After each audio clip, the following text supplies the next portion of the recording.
So hello everyone, welcome to my channel. तो हमने पिछले एपिसोड में सुना था वामिका और वानी के बीच कुछ प्राइवेट मोमेंट्स होते हैं और वामिका इस चीज़ के लिए क्यों रेडी होती है, उसके पीछे स्टोरी भी जानी थी। एंड अब हम कंटिन्यू करते हैं। आप पिछले एपिसोड सुन सकते हो, सो लेट्स कंटिन्यू। तुमने बिल्कुल सही सोचा। ये एक्सपेरिमेंट इतना भी आसान नहीं है, और अगर आसान होता तो मैं इसके लिए इतनी बड़ी रकम भला क्यों देता।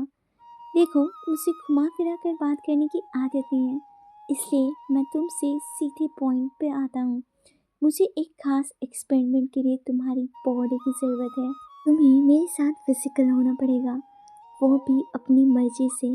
वानी को इस बात की जरा सी भी उम्मीद नहीं थी। वामिका के मुंह से ये बात सुनकर वो गुस्से से लाल पीली हो गई और चिल्लाते हुए बोली, क्या बकवास कर रही हो? ये कैसा एक्सपेरिमेंट है? मैं तुमसे कोई भी ऐसी घटिया शर्त मनवाने वाली नहीं हूँ।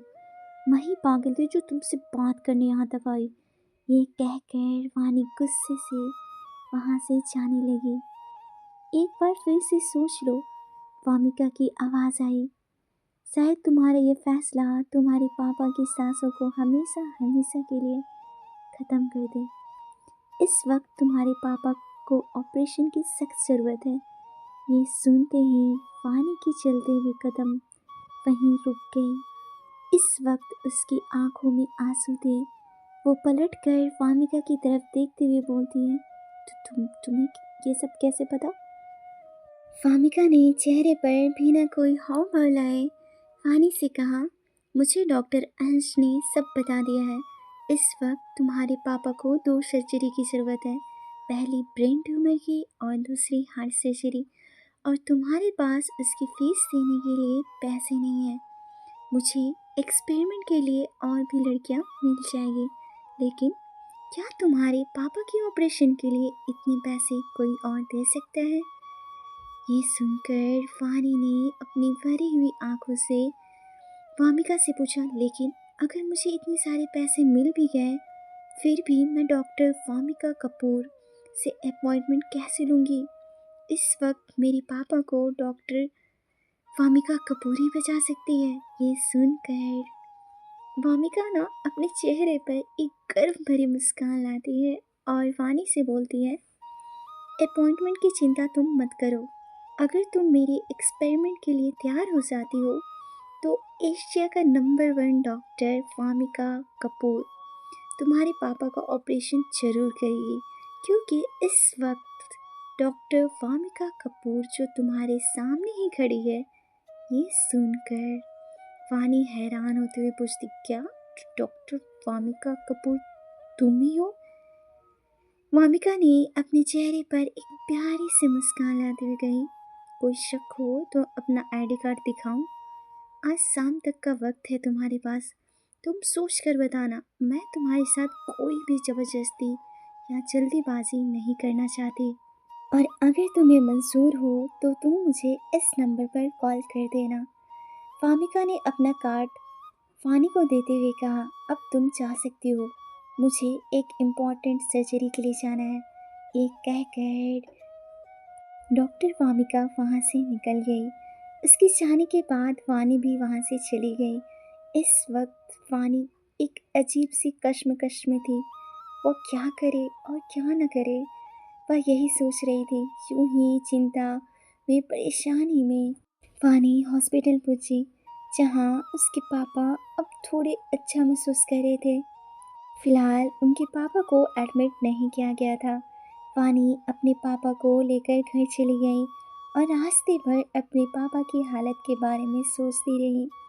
घर पहुंचकर उसके पापा अपने कमरे में जा चुके थे और अपनी पत्नी विधि की तस्वीर हाथ में लेकर रोते हुए खुद से कह रहे थे, मैं क्या करूं विधि, अगर मुझे कुछ हो गया तो मेरी बात वानी का क्या होगा? मैंने कभी नहीं सोचा था कि एक दिन मेरी वानी मेरे बिना भी इस दुनिया को देखेगी। वो अभी कितनी मासूम बच्ची है, उसकी तो अभी शादी भी नहीं हुई है। मेरे बाद उसका कौन ख्याल रखेगा? ये कहकर व्योम रॉय रोने लगे। वानी दरवाजे के बाहर खड़ी होकर अपने पापा को रोते हुए उनकी सारी बातें सुन रही थी। वानी अपने हाथ में पानी का गिलास और कुछ दवाइयाँ और फल लेकर दरवाजे पर खड़ी थी। इस वक्त उसकी भी कमरे के अंदर जाने की हिम्मत नहीं हो रही थी। उसकी आंखों में बेतहाशा आंसू थे। वानी ने अपने आंसू पोंछे और चेहरे पर एक हल्की सी छोटी मुस्कान लाकर कमरे में ऐसे दाखिल हुई जैसे कुछ हुआ ही नहीं। अपने पापा को दवाई और फल देते हुए वानी इधर उधर की बातें करने लगी। इसके बाद पापा को बेड पर सुलाकर उन्हें कंबल ओढ़ा दिया। वानी छत पर जाकर परेशान होते हुए इधर उधर टहल रही थी। उसने क्या फैसला लेना चाहिए वह इस बारे में सोच रही थी। वानी ना चाहते हुए भी वामिका को फ़ोन लगाती है और उससे बताती है, मैं तुम्हारी शर्त मानने के लिए रेडी हूँ, लेकिन बदले में तुम्हें अपना वादा पूरा करना होगा। ये सुनकर वामिका मुस्कुराते हुए कहती है, डॉक्टर वामिका कपूर अपने वादे से कभी नहीं मुकरती, तो आज रात 9 बजे मैं उस विला पे मिलना। लेकिन ध्यान रहे, तुम पर किसी भी चीज़ का कोई दबाव नहीं है। तुम्हें खुद को अपनी मर्जी से मुझे सौंपना होगा। मैं तुम्हारे साथ कोई भी ज़बरदस्ती नहीं करना चाहता। ये कहकर वामिका फ़ोन कट कर देती है। वानी की आंखों में एक बार फिर से आंसू छलक जाते हैं और वह अपनी फ़ोन को अपनी मुट्ठी में दबाते हुए खुद से कहती है, मैंने कभी नहीं सोचा था एक दिन ज़िंदगी मुझे ऐसे मोड़ पर ले आएगी जहाँ मुझे कुछ ऐसे फैसले भी लेना होगा। आज मैं अपना बॉडी ही नहीं बल्कि अपनी आत्मा भी बेचने जा रही हूँ। एक लंबी गहरी सांस लेकर वानी नीचे कमरे की तरफ आती है। वानी एक नोट लिखकर अपने पापा के टेबल के पास रख देती है, जिस पर लिखा था, पापा मैं किसी ज़रूरी काम से अपने फ्रेंड के घर जा रही हूँ। एडमिशन से जुड़े मुझे कुछ डाउट क्लियर करना है। और ये नोट शायद इसलिए था ताकि व्योम रॉय कि जब नींद से जागे तो उन्हें अपनी बेटी की चिंता ना हो। और हाँ, यहाँ पे फ्लैशबैक ख़त्म होता है और अभी के टाइम पे वानी बाथ में लेते हुए यह सब सोच रही थी। अचानक वानी का ध्यान अपनी फ़ोन के घंटे से टूटता है। बाथटब से निकलती है और अपनी बॉडी पे एक कपड़े लपेटती है और कमरे में आकर देखती है टेबल पर उसका फ़ोन बज रहा था, जिस पर पापा का नंबर चमक रहा था। वानी ने कांपते हुए हाथों से फ़ोन उठाया। हेलो पापा। वानी बिटिया कहाँ हो तुम? 12 बजने वाले हैं, अभी तक घर नहीं आई। व्योम रॉय जी परेशान होते हुए वानी से पूछ रहे थे। जी पापा, वो दरअसल मुझे कुछ डाउट क्लियर करने थे, इसलिए मैं फ्रेंड के ही घर आई हूँ। अब उसने मुझे मोटी सी किताब पकड़ा दी, जिसे लिखते लिखते मुझे रात को देर से नींद आई, इसलिए मैं उसके घर ही सो गई। अभी फ़िलहाल मैं घर आ रही हूँ। ये सुनकर व्योम रॉय ने उसे रोकते हुए कहा, नहीं बेटिया, मैं अभी हॉस्पिटल के लिए निकल रहा हूँ। एक काम करो, तुम हॉस्पिटल ही पहुँच जाओ। ये सुनकर वानी अपने चेहरे पर एक छोटी मुस्कान लाकर बोली, जी पापा, ठीक है, आप पहुँचिए, मैं भी वहाँ आ रही हूँ।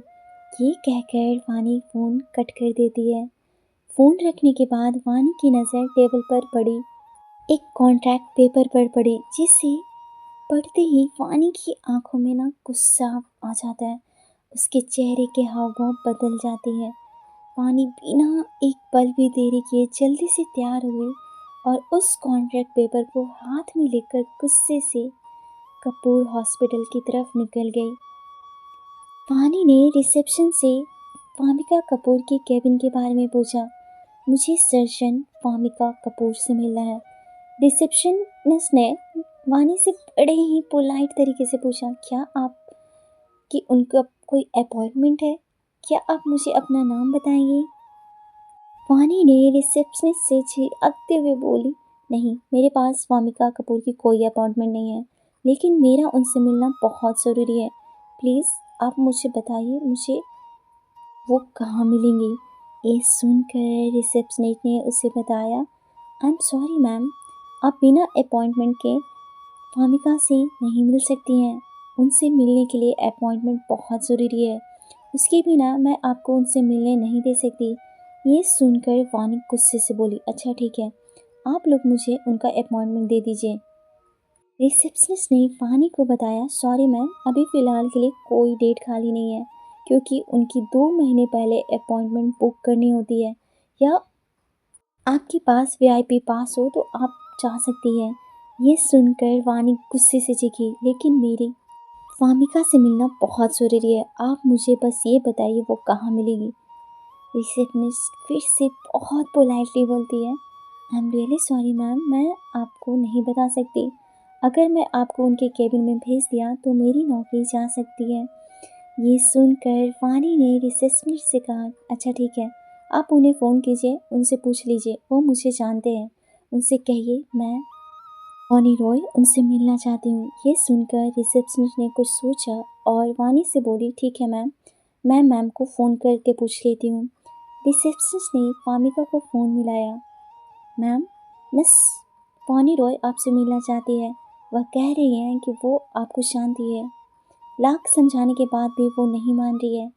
वामिका ने रिसेप्शनिस्ट से की बात सुनी और बोला कि उन्हें अंदर भेज दीजिए। रिसेप्शनिस्ट ने फ़ोन रखने के बाद वानी को बताया, मैम आप 15 फ्लोर्स में रूम नंबर 1122 में जाइए, मैम आपको बुला रही हैं। ये सुनकर वानी लिफ्ट नंबर 4 के रास्ते से वामिका के केबिन की तरफ चल देती है। केबिन के अंदर घुसते ही वानी गुस्से से चिल्लाते हुए बोलती है, ये क्या बकवास है, हाँ, ये क्या बकवास लिखा है इसमें, आखिर आप समझते क्या है खुद को। इस वक्त वानी बहुत ज़्यादा गुस्से में थी, वो लंबी लंबी सांसें ले रही थी। वामिका ने वानी को इतने गुस्से में देखा और बड़े ही शांत भाव से कहा, अभी तुम बहुत गुस्से में हो, पहले शांति से बैठो, सांस लो और बताओ क्या बात है। वामिका को इतना शांत और नॉर्मल देखकर वानी का गुस्सा और भड़क गया। वो गुस्से से चिल्लाते हुए बोली, ज़्यादा ना अनजान बनने की कोशिश मत कीजिए, क्या बकवास लिखा है, हाँ? ये कहते हुए वानी ने वो पेपर जोर से वामिका कपूर की टेबल पर फेंक दिया, जो सरकते हुए सीधा वामिका के आगे जाकर रुका। वामिका ने एक नज़र उस पेपर पर डाली और बिना किसी हाव भाव वाले चेहरे से वानी से कहा, इसमें कुछ भी अजीब नहीं है, तुम इतना ओवर रिएक्ट क्यों कर रही हो। वामिका को इस तरह नॉर्मल देखकर वानी को अब और भी ज़्यादा गुस्सा आ गया। वो गुस्से से अपने दांत पीसते हुए बोलती, ओवर रिएक्ट, मैं ओवर रिएक्ट कर रही हूँ। इस घटिया पेपर पर लिखा है कि मुझे 1 साल के लिए कॉन्ट्रैक्ट मैरिज करनी होगी और बदले में मैं आपकी हर डिमांड मानूंगी। इसमें इतना गुस्से होने वाली या ओवर रिएक्ट करने वाली कोई बात नहीं है, it's just a deal. Wamiqa ने नायरा की बात को पूरा किया। ये सुनकर वानी की आंखें ना बड़ी हो गई और वह हैरान होते हुए बोली, लेकिन हमारे बीच ऐसी कोई भी डील की बात नहीं हुई थी, ये सिर्फ एक रात के लिए था और अब आप मुझे इस तरह से ब्लैकमेल नहीं कर सकते हैं, ये धोखा है। ये सुनकर वामिका गुस्से से अपने हाथ को टेबल पर जोर से मारते हुए खड़ी हो गई। इस वक्त उसकी आंखों में गुस्सा साफ नजर आ रहा था। वो वानी को देखकर चिल्लाते हुए बोली, जस्ट शट अप, तुम मुझे धोखेबाज कह रही हो। वामिका को गुस्सा करते हुए देखकर वानी को ना और ज़्यादा गुस्सा आ जाता है और वो बोलती है, धोखेबाज ना कहूँ तो क्या कहूँ, हाँ, आपने एक्सपेरिमेंट के नाम पर मुझसे मेरा सब कुछ छीन लिया। एक रात का बोलकर आपने मेरे साथ ये घटिया कॉन्ट्रैक्ट पेपर रख रहे हैं। मैं आपकी शर्त मानी थी क्योंकि मुझे अपने पापा की जान बचानी थी। आपने मुझसे कहा था कि एक रात के बदले आप मेरे पापा का ऑपरेशन करेंगे, इसीलिए ना चाहते हुए भी मुझे आपकी वो घटिया शर्त माननी पड़ी। लेकिन मुझे नहीं पता था कि मैं एक घटिया इंसान की चाल में फंस रही हूँ। निकी, ये बात वामिका के दिल में किसी सुई की तरह चुभ रही थी। वामिका गुस्से से वानी के करीब आई और वानी की कमर को जोर से पकड़ते हुए उसे दीवार से सटा दिया। वो उससे बिल्कुल करीब आकर गुस्से से एक एक लफ्ज़ बोल रही थी, बस बहुत हो चुका, मैं तुम्हारी जुबान से अब एक लफ्ज़ और नहीं सुनना चाहती। मैंने वो रात बिताने के लिए तुम्हें फोर्स नहीं किया था। तुम अपनी मर्जी से मेरे पास आई थी क्योंकि ये हम दोनों की मजबूरी थी। मैंने तुम्हारे साथ वो रात बिताई इसलिए छोड़ो, किसको समझा रही हूँ मैं तुम्हारी जिम्मेदारी लेना चाहती थी और इसलिए मैं वो कॉन्ट्रैक्ट पेपर तुम ना अभी जाओ यहाँ से, मेरे को ना बहुत गुस्सा आ रहा है। अब ना वानी का ना गुस्सा ना बहुत ज़्यादा आ रहा था, मतलब वो कंट्रोल नहीं कर पा रही थी और वामिका को भी बहुत गुस्सा आ रहा था। वो इतना गुस्सा हो रही थी कि मतलब वो कुछ बोल नहीं पा रही थी। वानी बोलती है मैं जाऊँ यहाँ से, हाँ। उसकी गुस्से से ना आँख बिल्कुल रेड हो गई थी एंड बिल्कुल लिप रेड हो गई थी। और जैसे ही वामिका की नज़र वानी की आंखों पे पड़ती है ना, बिल्कुल रेड आइज, वामिका ना बिल्कुल थोड़ा सा शांत हो जाती है और वो समझाते हुए बोलती है, सी वानी, मैंने उस कॉन्ट्रैक्ट पेपर को तैयार करवाया और इस पेपर को साइन करने के लिए भी तुम्हारी कोई ज़बरदस्ती नहीं है। तुम्हारी मर्जी, तुम साइन करो या ना करो। और हाँ, जहाँ तक बात है तुम्हारे पापा की ऑपरेशन की, तो उसकी पूरी तैयारी हो चुकी है और कल सुबह ही तुम्हारे पापा का ऑपरेशन है। डॉक्टर वामिका कपूर अपनी जुबान से कभी नहीं मुकरती और तुमसे मैंने वादा किया है तो मैं अपने वादे को तो ज़रूर पूरा करूँगी। और हाँ, जहाँ तक बात रही इस पेपर की, तो इसे साइन करना या ना करना वह तुम्हारी मर्जी है। लेकिन एक बात बताओ वानी रॉय, तुम्हारे पापा का ऑपरेशन तो मैं कर ही दूँगी और अपनी फ़ीस भी नहीं लूँगी और ना ही मेडिकल का खर्चा, लेकिन इसके बाद मेडिसिन का खर्चा, इस हॉस्पिटल का खर्चा, तुम्हारे पापा के ऑपरेशन के बाद लगभग 6 महीने तक तुम्हारे पापा को मेडिकल ऑब्जर्वेशन में रखा जाएगा और उसके खर्चे तुम कहाँ से भरोगी? अकेले मेरी सर्जरी, एक्चुअली 2 सर्जरी की फ़ीस 2 करोड़ आएगी जिसे मैं छोड़ दूँगी, लेकिन मेरी के साथ जो भी डॉक्टर होंगे तो उस ऑपरेशन को सपोर्ट करेंगे, उनकी फ़ीस तुम कहाँ से भरोगी? क्या कभी तुमने ये सोचा है? तुम खुद को एक बार तो क्या 100 बार भी बेच दोगी फिर भी तुम इतने पैसे नहीं ला पाओगी। लेकिन मैं तुम्हारी जिम्मेदारी उठाना चाहती थी क्योंकि मैं तुम्हारा सब कुछ लिया है जो हर लड़की के लिए कीमती होता है। इसके साथ ही तुम मेरी जिम्मेदारी लगी, इसलिए मुझे ये फैसला लेना सही लगा और इसीलिए मैंने इस पेपर को तैयार करवाया ताकि मैं तुम्हारे साथ तुम्हारे पापा की सारी जिम्मेदारियाँ, उनके सारे खर्चे उठा सकूं और बदले में तुम्हें सिर्फ एक साइन ही तो करना है और मेरे साथ एक कॉन्ट्रैक्ट मैरिज करनी है, वो भी बस 1 साल का। फैसला तुम्हारे हाथ में है, सोच लेना, क्योंकि वामिका कपूर को कोई लड़कियां की कमी नहीं है। इतना कहकर वामिका कपूर वानी रॉय को छोड़ देती है और वानी शांत होकर वामिका की सारी बात सुन रही थी। वो वामिका की एक एक बात को अपने अंदर उतार रही थी। उसकी बात सुनते ही वानी का सारा गुस्सा जैसे हवा हो गया। वो बस हैरान परेशान सी उसकी बातों पर सोचने लगी। इस वक्त उसकी आंखों में आंसू भर आए थे।